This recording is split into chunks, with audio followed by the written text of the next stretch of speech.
जय गुरु जी संगत जी, गुरु जी के परिवार, गुरु जी टुडे ब्लेसिंग्स में आपका स्वागत है। चैनल पर नए हैं तो चैनल को शेयर करें और सब्सक्राइब करें और साथ में लगे हुए बेल आइकॉन के बटन को प्रेस करके ऑल पर क्लिक कर दें ताकि हमारे प्यारे बड़े मंदिर वाले गुरु जी की सत्संग और ब्लेसिंग संगत जी आप तक पहुंचती रहें। संगत जी, अगर आप अपना सत्संग गुरु जी के प्यारे से चैनल पर अपलोड करवाना चाहते हैं, पूरी दुनिया की संगत के साथ शेयर करना चाहते हैं, तो डिस्क्रिप्शन बॉक्स में दिखे हमारे व्हाट्सएप नंबर पर आप हमें कांटेक्ट कर सकते हैं या अपना सत्संग वॉइस मैसेज के रूप में रिकॉर्ड करके हमें भेज सकते हैं ताकि हम गुरु जी के इस प्यारे से चैनल पर आपका सुंदर सा सत्संग अपलोड कर सकें। जय गुरु जी। संगत जी, आज का सत्संग ना बहुत ही प्यारा सत्संग है कि गुरु जी कैसे अपनी संगत की पल पल रक्षा करते हैं, हर कदम पे रक्षा करते हैं। और ये सत्संग हमारे साथ शेयर किया गुरु जी की बहुत ब्लेस्ड संगत है दिल्ली से पी मलिक आंटी जी ने, हाँ जी, दिल्ली से पी मलिक आंटी जी ने सत्संग हमारे साथ शेयर किया। मैं दिल से उनका शुक्राना करता हूँ कि उन्होंने गुरु जी से आज्ञा लेकर गुरु जी के इस प्यारे से चैनल पर अपना सत्संग शेयर किया। चलिए सत्संग स्टार्ट करते हैं। जय गुरु जी। जय गुरु जी। मैं पहली बार सत्संग कर रही हूँ, कोई गलती हो जाए तो संगत जी, गुरु जी मुझे माफ़ करना। ऐसा है, मैं मार्च 2019 में मैं गुरु जी से जुड़ी। उससे पहले मैंने इतने सत्संग पहले नहीं आते थे, मैंने एक बाई चांस किसी ने मेरे पास सत्संग भेजा। उसमें ऐसा था कि उन्होंने कहा कि देखो, गुरु जी के सामने जल प्रसाद रखा तो वो सुबह कच्ची लस्सी में कन्वर्ट हो गया। मैं बड़ी हैरान हुई देखकर कि हैं इतनी पावर्स। वो मेरा फर्स्ट वो था जो मैंने वीडियो देखा, तो मैं बहुत ही इम्प्रेस्ड हुई। और मैंने कहा वाकई, मैंने तो मतलब मेरी नीस ने एक बार कहा था कि आप गुरु जी का सत्संग है भी आओ। उस टाइम मेरे husband was on dialysis and I could not get any time to go to satsang, that's why I did not bother at that time. Actually जब ये मैंने देखा तो मैं बहुत ही ज़्यादा मतलब इम्प्रेस सी हुई, तो मैंने सत्संग सुनने शुरू ही कर दिए यूट्यूब पर। और जैसे जैसे सुनती गई मेरा विश्वास बढ़ता ही गया। फिर मेरी नीस ने जब कहा कि आप बड़े मंदिर चलोगे, मैंने कहा हाँ मैं चलूँगी, क्योंकि उस टाइम मेरे स्पाइन में इतना ज़्यादा पेन था कि अजीबोगरीब किस्म का पेन था कि जैसे ही मैं स्टैंडिंग पोजीशन में होती तो पेन स्टार्ट हो जाता, अगर मैं लेट जाती तो पेन में रिलीफ होता। और स्टैंडिंग पोजीशन में जो पेन होता वो नॉर्मल पेन नहीं होता। जैसे जैसे उसकी सिवियरिटी बढ़ती वैसे वैसे मुझे वॉमिटिंग का इंट्यूशन होता, और मैं अगर नहीं लेटती तो वो वॉमिटिंग हो ही जाती थी। ये इतनी वर्स्ट पोजीशन थी मेरी कि डॉक्टर्स भी इसको फाइंड आउट नहीं कर सके कि इसके पीछे रीज़न क्या है। एक डॉक्टर ने कहा कि ये due to nausea, due to phobia, इस तरीके से कुछ मेंटली, मतलब आपको ऐसे लगता है कि वॉमिटिंग होने वाली, लेकिन ऐसा कुछ नहीं था। वो वॉमिटिंग लिटरली इतनी मतलब आउट ऑफ कंट्रोल हो जाती थी कि उस टाइम अगर मैं इमीडिएटली बेड पर ना जाऊं लेटने के लिए और मैं अगर किचन में खड़ी रही तो उसका 10 गुना काम बढ़ जाता था, तो मुझे लेटना ही पड़ता था। मतलब बड़ी वर्स्ट पोजीशन थी। स्पाइन का दर्द कोई नॉर्मल पेन में नहीं मैं ले सकती थी। और मतलब बहुत ज़्यादा। फिर मैंने जैसे डॉक्टर को कंसल्ट किया, उन्होंने गाबापिन दी, नर्व्स की टैबलेट्स दी, पेन किलर दी, काफ़ी टैबलेट्स दी, लेकिन कोई कंट्रोल हो नहीं रहा था। खास पेन किलर खाने पर रिलीफ मिल जाता था, लेकिन फिर वैसे का वैसे ही हो जाता था। और खाना पीना भी बहुत ही रिड्यूस हो गया था, मतलब आधी चपाती में खा सकती थी। तो जब उसने कहा कि चलो, मैं मार्च में गई, मैं अपनी उनके लड़के के साथ में गई, तो वहाँ मैंने उस दिन इतना मतलब रश तो काफ़ी था, पर वो अक्सर जाता था लड़का, तो उसने कहा कि नहीं मासी जी, ये तो आज तो कुछ रश है ही नहीं, क्योंकि नराते हैं, ये तो कुछ रश है ही नहीं। मैंने कहा ये कुछ रश नहीं है, ये तो बहुत है। तो मैंने जब वहाँ पर ऐसे सीनियर सिटीज़न की चेयर्स भी लगी हुई थी, और जब मैंने गद्दी के पास बैठकर अभी फर्स्ट टाइम मैंने बैठी, थोड़ा टाइम बैठी, मुझे इतना तो रूल्स रेगुलेशंस वहाँ पर नहीं थे पता, लेकिन जैसे जैसे सेवादारों ने मुझे जो जगह प्रोवाइड की कि अब बैठना है, अब बाहर बैठना है, तो वैसे वैसे मैंने फॉलो किया। और जब लंगर प्रसाद करने के लिए मैं गई, चेयर पर मैं बैठी, तो उन्होंने जो लंगर प्रसाद दिया, 2 चपाती थी, मीठा था और दाल थी, सब्जी थी, तो मेरे लिए तो ये बहुत कुछ था, क्योंकि मैं तो घर में एक आधी चपाती भी नहीं खा सकती थी। तो मैंने सोचा कि ये कैसे ख़त्म करूँगी मैं। तो जैसे मैंने खाना शुरू किया, मैं खुद पर ही वंडर करने लगी कि ये मेरे से 2 चपाती पूरी खाई कैसे गई, और मैं ये सारा कुछ कैसे, मतलब उन्होंने कहा नहीं सब ख़त्म करना है। हालांकि मैंने उसके वो काले काले फुलके के ऊपर छिलके से होते हैं, तो वो मैंने जैसे घर में उतार देती थी वैसे मैंने वहाँ भी उतार दी। तो एकदम सेवादार ने कहा नहीं आंटी आपको ये भी खाने होंगे। तो फर्स्ट टाइम था, मैंने कहा चलो एक खा लेती हूँ। और मैं बाद में अपने पर ही हैरान होने लगी कि ये 2 चपाती मैं खा कैसे गई, और सब्जी भी पूरी मैंने, जैसे कहते थे कि पूरा खाना है तो मैंने पूरा ही खा लिया। और उसके बाद उन्होंने जो जल प्रसाद दिया, तो वो मैं पानी वैसे कम पीती हूँ घर में भी, तो वो मुझे थोड़ा सा मुश्किल लगा पीना, लेकिन मैंने जैसे कैसे पी लिया।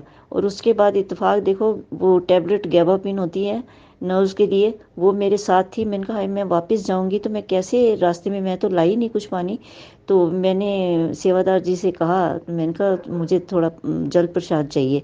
तो वैसे वो कहते हैं कि घर ले जाने के लिए नहीं देते, लेकिन बिल्कुल मुझे पहले फर्स्ट टाइम बिल्कुल दिक्कत नहीं हुई। उन्होंने छोटी सी बॉटल मुझे जल प्रसाद की दे दी, और उसी से मैंने रास्ते में टैबलेट खाई, और मुझे फिर कोई परेशानी हुई नहीं बिल्कुल। घर आते तक, हालांकि लेट हो गए थे, घर आते तक कोई परेशानी नहीं हुई। और मैं बड़ी, मतलब ऐसे लगा, और रास्ते में आते हुए मुझे फ्रेगरेंस भी आई, बहुत थोड़ी आई लेकिन फ्रेगरेंस आई। तो मैं बड़ी मतलब खुश हुई वहाँ जाकर। और फिर नेक्स्ट टाइम मैं, फिर मेरा मन किया, कुछ टाइम के बाद मैं फिर गई। फिर भी मेरी मेडिसिन तो चल रही थी, वहाँ पर तो मुझे कुछ नहीं हुआ, लेकिन घर आकर फिर मुझे थोड़ा सा फील हो गया, मतलब। लेकिन जैसे मैं 3 बार गई, तो उसके बाद मुझे काफ़ी रिलीफ मिल गया। और रिलीफ मिलने के बाद मैं टैबलेट्स तो बीच में लेती रही, लेकिन वो जिस तरीके से मतलब अजीबोगरीब तरह का पेन होता था, वो होना बंद हो गया, और वॉमिटिंग का भी एहसास होना बंद हो गया। सबसे मेरी बड़ी प्रॉब्लम ये थी कि जैसे जैसे पेन की सिवियरिटी बढ़ती वैसे वैसे वॉमिटिंग होती। तो मुश्किल से वो कंट्रोल में हो गया गुरुजी की दया से। और ये तो मैं बहुत ही मतलब खुश हुई, और समझा कि मुझे गुरुजी ने ब्लेस किया है। उसके बाद मतलब मैं, मतलब वैसे रेस्ट पर ही रहती थी ज़्यादातर, लेकिन काम भी मुझे करना पड़ता था। और दूसरा मेरा सत्संग भी बड़ा मतलब आप सुनेंगे तो हैरान हो जाएंगे कि सिलेंडर मैंने लगवाया, मतलब किसी से, क्योंकि पहले मेरे हस्बैंड लगा देते थे, लेकिन रिसेंटली ड्यू टू डायलिसिस उनकी वो एक्सपायर हो गए, तो मुझे फिर अकेले ही वो सब मैनेज करना पड़ता था। तो नीचे लेबर लगे हुए थे, मैंने एक लेबर को बुलाया और सिलेंडर लगवाया। और लगवाया तो मैंने उससे कहा कि भी मेरे हस्बैंड तो आसपास वो एक माचिस की तीली से देखते थे कि कहीं आसपास कोई लीकेज तो नहीं है। तो मैंने उससे कहा, और उसने वैसा ही किया। वैसा करते ही वो उसने सिलेंडर ने आग पकड़ ली।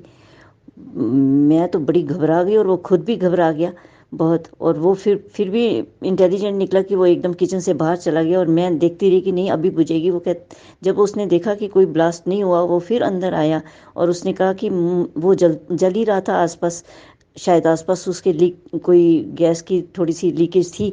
तो उसने कहा कि कोई कपड़ा दो मोटा। मैंने फटाफट, कुछ नहीं सूझा तो मैंने फटाफट अपनी चुन्नी उतार के मैंने दे दी, और उसने उस पर लपेटी, और वो आग बुझ गई।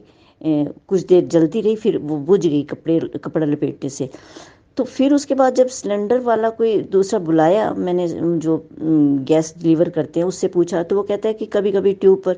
मैं उस दौरान लगातार जय गुरु जी जय गुरु जी जय गुरु जी करती रही, और मुझे लगा कि ये सब गुरु जी की मेहरबानी है जो ये ब्लास्ट होने से बच गया। लेकिन बाद में सिलेंडर वाला आया तो उसने ऐसा कहा कि कभी कभी ट्यूब चेंज करो तो आसपास लीकेज उसकी हो जाती है, और वही वो जल रहा था। जो भी है, उस टाइम गुरुजी ने मुझे बचा दिया, और मुझे बहुत रिलीफ मिला। और सन 2021 में जब कोरोना का बहुत ज़्यादा मतलब कहर था, तो उस टाइम भी मैं मतलब बाहर तो बहुत कम जाती थी, लेकिन कभी कभी काम के लिए मुझे जाना ही पड़ता था।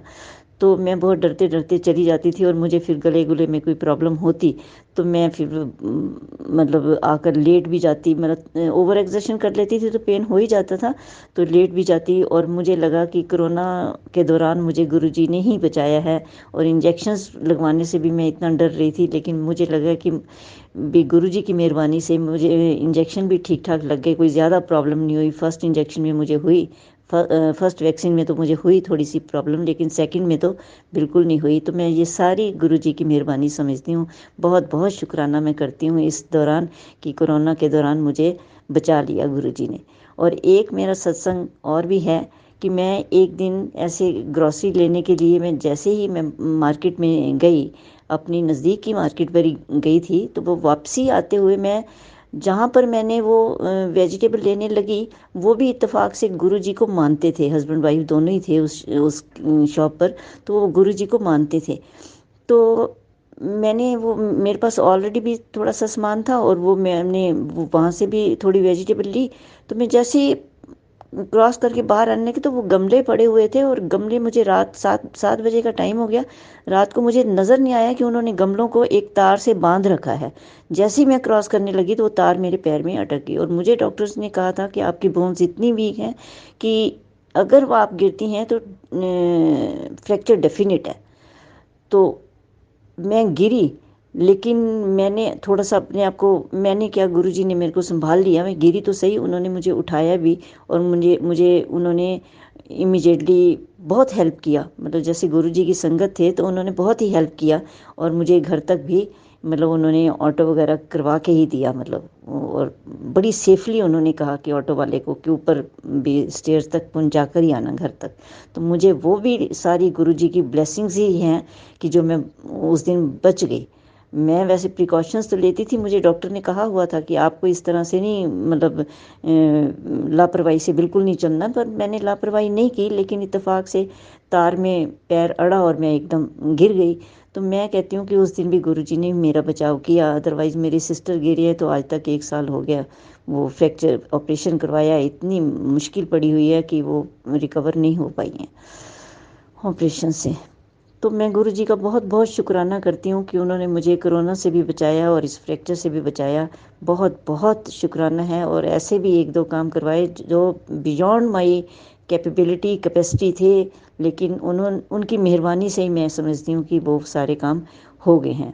बस अब एक ऐसा काम है कि जो होते होते ही रुक गया है, होते होते ही रुक गया, और that was very important work.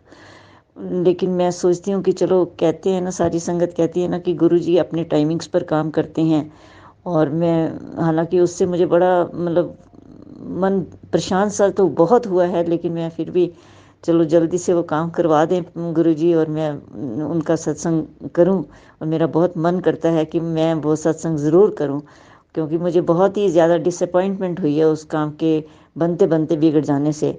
तो मैं गुरुजी से अरदास भी करती हूँ कि वो करवा दें तो बहुत अच्छी बात है।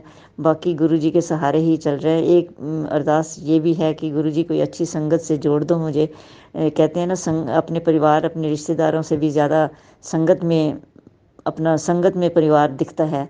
तो मेरी भी वो बड़ी चाह है, दिली चाह है, लेकिन अभी तक ऐसा कुछ हुआ नहीं। गुरुजी का बहुत बहुत शुक्राना है इन सारी मुश्किलों में मुझे बचाए रखने का। बहुत बहुत शुक्राना है और ऐसी अपनी कृपा बनाए रखें सब पर, यही मेरी अरदास है।